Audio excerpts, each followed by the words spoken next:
are you really eligible to work here in Singapore? Siguro swerte lang din talaga ako or para sa akin talaga binigay ni Lord. Kasi bakit kanila kukunin as opposed to their locals? Hindi ka naman siguro mag-a-apply dito para lang bragging rights sa mga kaklase mo nung college. Of course, at the end of the day, kaya ka nagpunta dito is to earn more. Si Pia nga 3 times bago nanalo ng Miss Universe Philippines crown. Try lang ng try, diba?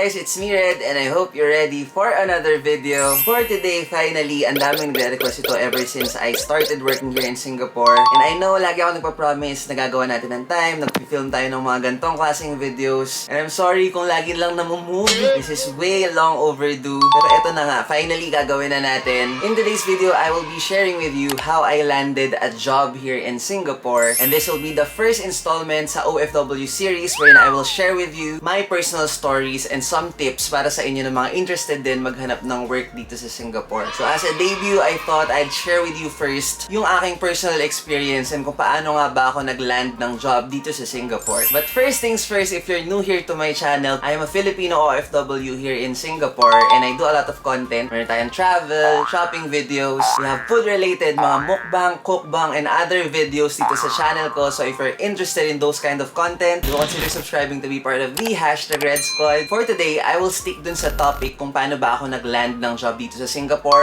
I will not touch on salary, yung individual industries, and other topics kasi feeling ko hahaba ng sobra to. And like what I mentioned, gagawin nga natin tong series. So yung mga yon tatakal natin on different episodes. For those of you who are new here, I have been working here in Singapore as a digital marketing specialist for almost 2 years plus na. And just to give you guys a little background ng aking work history, I graduated Bachelor of Science in Information Technology, major in multimedia way back 2015. So IT talaga ako. I started my career back in 2015 din. Actually 2 months before ako mag-graduate kasi yung company na pinag-OJT-han ko sa Manila, they offered me na i-absorb nila ako after ko mag-graduate. And so I did. Tumagal ako doon ng almost 1 year and a half. And I worked there as a multimedia artist / webmaster. So basically akin yung front end ng website namin. And back then I was working closely with the marketing team, specifically yung digital marketing. Kaya nagkaroon din ako ng exposure with my field. Kung nasaan ako ngayon, kung nanonood kayo ng videos ko, alam nyo naman na only child ako and only child problems. Nung nag-work ako sa Manila, kasama ko yung dad ko, tapos may kasama kami na driver, do you imagine? Tapos yung mom ko, naiwan sa bahay sa Cabanatuan kasi taga-Cabanatuan po kami, and uwian kami ng Manila Cabanatuan every week.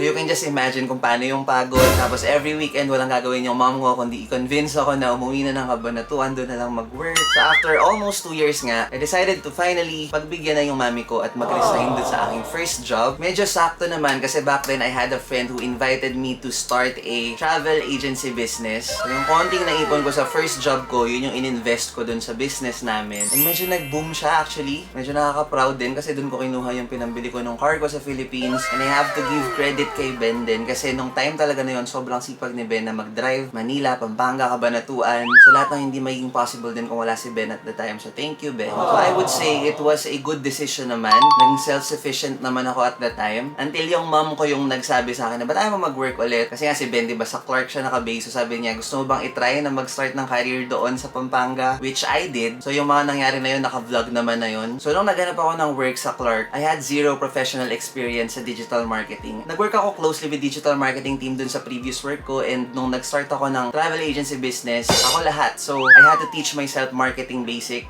gawa na sariling website, mag-online ads and whatnot. So yun lang, wala talaga akong professional experience na matatawag. So medyo suntok sa buwan talaga siya kasi nga IT talaga yung natapos ko. Pero that time kasi, sobrang passionate ko about social media kasi after ko mag-graduate, nag-publish ako ng sarili kong blog site which was reddefines.com. Kasi hindi na siya ngayon running. Sobrang uso dati yun, yung mga brands mag-reach out sa'yo sa Instagram kapag medyo mataas yung following mo. Magpapapost sila sa blog site mo, tapos may swipe up link sa Instagram mo. And yun yung naging side hustle ko that time. Mga pa-post sa site, pa-post sa IG, sa stories, ganyan. So I guess that really ignited my passion sa social media, which made me wanted to start a career sa social media talaga. So nung nag-apply nga ako sa Clark, I searched for digital marketing opportunities, not IT opportunities. So rin ako medyo mahaba. Gusto ko lang malaman yung work experience kasi importante yun, guys. To cut the story short, I I worked as a community manager, basically social media manager for an Australian company for almost 2 years din. So there and then, doon lang ako nagkaroon ng talagang professional experience when it comes to digital marketing. And back then, alam nyo naman, Ben and I were still together until napag-usapan yung pag-abroad kasi he wanted to work sa Amsterdam talaga originally. And nakwento ko na rin yata, first country na na-visit ko yung Singapore and that was with Diaz. And sabi talaga namin, one day babalik kami dito para mag-work kasi sobrang na-fell in love kami sa country, sobrang linis, sobrang bait ng tao, sobrang ganda. So nung napasok sa usapan yung working abroad, sabi ko, why not sa Singapore? And at the time, meron din naman siyang option to work here instead sa Amsterdam. So yun yung ginrab niya. And nung nangyari na, nung nag-work na siya dito, nun lang talaga nag-sink in lahat na eto na pala yun. So nung medyo settled na si Ben dito for 2 months, dun ako sumunod. And grabe yung fighting spirit ko nun. As in, hindi pumasok sa mind ko na paano kung hindi ako makahanap ng work? Paano yung work ko sa Philippines na tatalikuran? As in, wala. Zero talaga. As in, parang unknowingly na kinlaim ko talaga na magkaka-work ako, na magkaka-career ako dito. And thank you Lord, nangyari naman talaga siya. Anyways, pagdating ko nga ng Singapore noon, yung flight na binook ko, meron akong onward and return and that was 30 days kasi by right, foreigners can only stay dito sa Singapore for 30 days. Mag-isa ako nag-fly noon, hindi naman ako kinwestiyon. Wala naman tinanong sa akin ba't 30 days ako magsi-Singapore or something. Pero before I did, I heard rumors na baka daw tanongin ka, questionin ka. Kasi hindi ka talaga iaalaw ng Philippines na sabihin mo dun sa immigration officer, pupunta ako dun para maghanap ng work. Hindi talaga. Kasi yung proseso talaga na tama, dadaan ka ng POEA, etc. etc. And sorry, I'm not encouraging everyone to follow my footsteps. Sinishare ko lang po yung experience ko. So fast forward, nandito na ako sa Singapore. Noon lang talaga ako nag-search ng job. Kasi nung nasa Pinas ako, wala akong sinesearch. Nag-aalaga ako ng babies kasi that time, nanganak yung dogs ko, si Ruru, tsaka si Fifi. And yung pagpunta ko na yun dito, talagang dala ko na yung mga maleta ko. As in parang, dito na ako titira feels, ganun. Dami kong dalang damit, dami kong dalang mga gamit. Tapos when I started searching jobs, of course, Job Street, Monster, SG, wala akong masyadong nakita kasi medyo niche nga yung gusto ko, social media related. So dalawa lang yung nakita ko and in-applyan ko. And I remember vividly sa LinkedIn ko nakita yung postings. Luckily, yung dalawang in-applyan ko, they called me for interviews naman. Tapos, nakuha ko naman sila. So sobrang swerte ko lang din talaga. I wouldn't say that will happen sa lahat ng mag-a-apply dito. Naniniwala akong partly ay swerte lang din talaga ako. And siguro yung fighting spirit nandoon. Kasi sobrang gusto ko talaga mag-start ng career dito at the time. So after I accepted the job offer, dun pa lang kasi nila ipaprocess yung work pass mo, which will take more or less mga 2 weeks para magkaroon ng result. It's either ma-approve ka and mabibigyan ka ng IPA or ma-reject. So after my approval, meron na akong IPA, I didn't have enough time para magstay sa Singapore para intayin yung aking actual na pass. Kasi maglalapse na nga yung 30 days na tourist visa ko. So kailangan mag-exit. It's either pumunta ka ng ibang countries or for my case, bumalik na lang ako. Ginamit ko yung talagang flight ko pa uwi ng Pilipinas. Then after a week, exactly 7 days, bumalik ako sa Singapore. And mind you, I heard a lot of rumors na sobrang risky nung ginawa ko. Sabi nila kasi baka makita daw na kakagaling mo lang ng Singapore for a month tapos babalik ka after a week lang din. Baka hindi ka nila pabalikin or maharang ka or something. Pero thankfully, wala namang nangyaring ganun sa akin. As in, daan lang ako sa immigration officer, walang tinanong na anything. Tiningnan lang yung passport ko. Siguro swerte lang din talaga ako or para sa akin talaga, binigay ni Lord. Pero ako talaga, ang technique ko pagdating sa immigration officers, kung fierce sila, mas maging fierce ka. Not to the point na babastusin mo sila. Pero alam mo yun, kung binibigyan ka nila ng vibe na nakaka-intimidate, pakita mo rin na mas intimidating ka. Alam mo yun, be professional, maging respectful ka pa din, of course, pero show that you're also strong and you're witty. And look your best. Ganun ako kapag lumilipad. Yung medyo may hiya silang magtanong sa'yo, ganyan. So yun lang naman, fast forward to today, I've already been working here for 2 years plus, 2 years and 1 month. And na-enjoy ko naman siya. Pero ayun na nga, enough about my story. For those of you who are also interested to land a job here in Singapore, here are some things that you should consider. Of course, unang-unang dapat nyong i-consider talaga is number 1, budget. This involves yung airfare na gagamitin nyo kapag pumunta kayo dito sa Singapore, yung rent expense or accommodation kasi syempre alam naman tumira kayo sa kalsada, beshi. And pocket money na of course gagamitin nyo for your food, transportation, and whatnot. So as for airfare, of course that varies kung gano'ng katagal kayo bago magbubook. Meron din naman mga seat sales or mga budget airlines. And depende rin kung saan kayo manggagaling na airport, of course. Sa accommodation naman, may mga makikita kayo dito ng mga bed space or transient na tinatawag that will cost you around 350 to 400 Singapore dollars. It varies din kasi ngayon COVID, medyo mas mahal yung mga bahay din. Lucky for me kasi nung time na nandito ako para mag-apply, meron akong bed na matitirahan. And kung meron kayong mga relatives or mga friends na nag-work din dito, don't be shy to reach out to them. You can always promise them na babayaran nyo naman sila after nyo magka-work and makabawi, di ba? Lastly, for your pocket money, of course, kailangan mo naman kumain, no? Nandiyan na rin yung transpo, pang load and pang internet kasi paano ka maghahanap ng job. Actually, hindi ko alam kung magkano yung enough kasi pagdating sa pera, to each his own naman, diba? May kanya-kanya tayong way of spending. Pero tinanong ko yung houses, tinanong ko si Jel particularly, and sabi niya around 600 to 800 SGD will be enough. This budget is for 1 month yung 30 days na tourist visa. Yung 600 to 800, kaya nang i-cover nun yung food mo, yung transpo, and pati internet mo. And siguro pwede ka na rin mamasyal-masyal nun sa mga attractions na free yung admissions. Another thing to consider is your work experience. Are you really eligible to work here in Singapore? And this one's very easy kasi MOM provides a self-assessment tool. And kung interested ka, I'll be linking that down in the description box. So sa tool na yon, you can assess whether or not you're eligible to work here in Singapore. Kung fresh grad ka naman, I would suggest you start a career first sa Philippines. Mag-gain ka muna ng experience kasi most companies here in Singapore talagang hahanapan ka nila ng work experience. Kasi bakit ka nila kukunin as opposed to their locals? Kailangan kahit paano meron kang maipagyayabang na work experience mo na wala sa mga locals nila dito.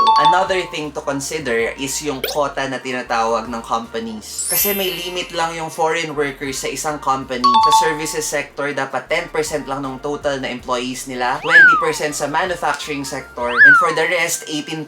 So let's say magfo-fall ka under services sector. Meron silang 100 employees, 10 lang dapat dun yung foreigners. So kung mag-a-apply ka sa isang company that falls under services sector and alam mo na meron ng, let's say, 9 na foreigners and 100 plus lang sila dun, chances are, baka ma-lay off ka rin after some time pag hindi na nila na-meet yung quota requirements. When you're already given the job offer, hindi naman masama na tanongin mo yung HR about it. Kasi of course, foreign worker ka and kung ano man, uuwi ka ng Pinas, hassle yun. For me, another thing that you should consider is yung total compensation package na makukuha mo sa job mo dito sa Singapore versus yung compensation package na nakukuha mo sa work mo back in the Philippines. Is it really that much of a difference? Makakalumaki yung sweldo mo dito pero minus the expenses, mas konti pa yun na save up mo, diba? Hindi ka naman siguro mag-a-apply dito para lang bragging rights sa mga kaklase mo nung college. Of course, at the end of the day, kaya ka nagpunta dito is to earn more. And if you're not earning more, then what's the point of applying a job here in the first place? So yun, i-weigh mo din. And lastly, it's important to consider your mental health or your disposition. Baka mamaya worry ka ng worry about landing a job in Singapore, pero kapag nandyan nakuha mo na, hindi mo naman pala kayanin. Ask yourself, kaya mo ba talagang mag-work abroad ng ikaw lang? Wala yung parents mo, wala yung family mo, wala yung presence ng friends, yung mga taong mahal mo. That can be very depressing for some. I know some friends here who've been there and talagang naka-experience nung ganong state, and I know that's not easy. So save yourself from that situation kasi kung hindi mo kaya, don't force yourself. Siguro may iba pang paraan in the Philippines or kung saang country ka man, yung pag-OFW naman talaga is not for everyone. Now let's talk about requirements. Ano nga ba yung mga requirements na kailangan mong dalhin kung maghahanap ka ng job dito sa Singapore? So first things first, and this is also a good tip para sa inyo, prepare a competitive CV or resume. Alam natin that there are a lot of opportunities here in Singapore, but mind you, there are also a lot of exceptional applicants, not only locally, but from all over the world. So that makes it tough para maghanap ng trabaho talaga dito sa SG kasi ang dami mong kalaban na magaling din. Sa isang job posting, 200 plus, 300 plus kayo na naglalaban. So you really have to shine. You really have to make sure that your CV or your resume will highlight all your skills and your experiences para makita ka and mag-stand out ka. Of course, marami namang mga available na tools online on how to write a competitive CV. Pwede rin kayo mag-reach out sa mga business English professors nyo. Pero that's very important, guys. Another requirement is your diploma. Sa case ko, hiningi pati yung high school diploma ko aside dun sa aking college diploma. So just make sure dala nyo both along with your TOR or transcript of records. Kasi ako hindi ko dala yung TOR ko, beshi. So learn from my mistake. Pina-LBC pa ni daddy yung sa akin. So napaka-hassle no. Yun lang naman yung basic. Pero for some daw, hinihingan minsan ng certificate of employment kung employed ka pa at that time. And siguro mga ID pictures, magdala na lang din kayo.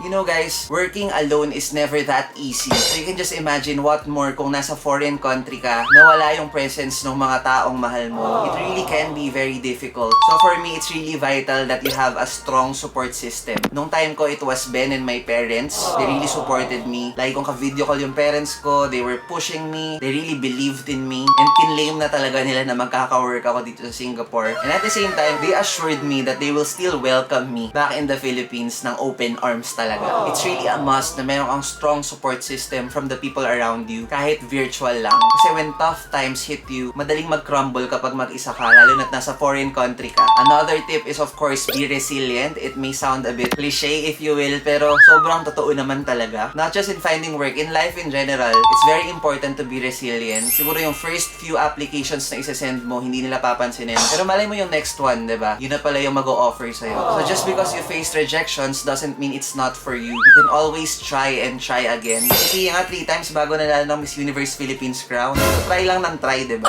Another tip is to always have a backup plan. Never settle until meron ka na talagang job and meron ka ng work pass. Huwag ka mag-apply sa isa lang tas intayin mo yun sumagot. Gusto baka mamuti yung mata mo, walang nag-i-email sa'yo, beshi. So only apply ka lang hanggat may nakikita ka na gusto mong applyan and gusto mo yung job description. Go lang, apply lang. And isipin at tanggapin mo na din yung worst. Let's say, tinalikuran mo yung job mo sa Philippines. I-expect mo na wala kang makukuha na job dito sa Singapore. Expect the worst and prepare for the worst. Kasi if that happens, paano ka na, diba? So dapat lagi kang may backup plan. Another tip siguro is allot at least 1 month para mag-prepare or mag-research about Singapore in general. Kung paano ba yung buhay dito, kung paano ba mag-apply dito, kung anong klaseng job ba yung a-applyan mo, kung ano yung dapat na adjustments na i-take mo. Kasi it's always better to come prepared. Parang si Katrio na lang, diba?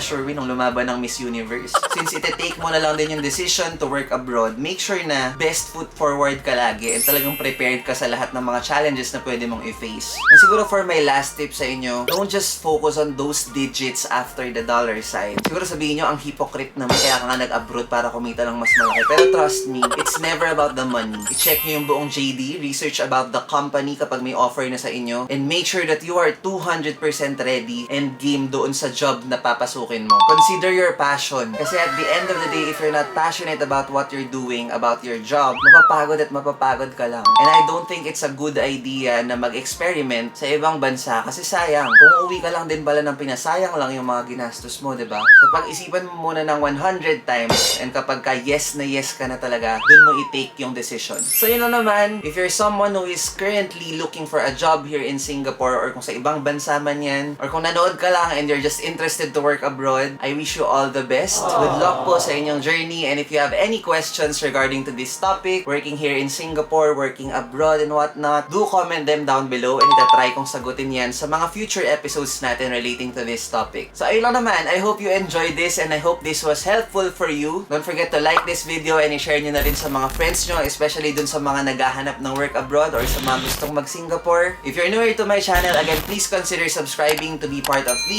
#Red Squad, and huwag nyo na rin kalimutang i-tick yung notification bell para notified kayo every time we have new uploads like this one. Yun lang naman. Again, thank you so much for watching this vlog and I hope to see you on the next one. Bye guys!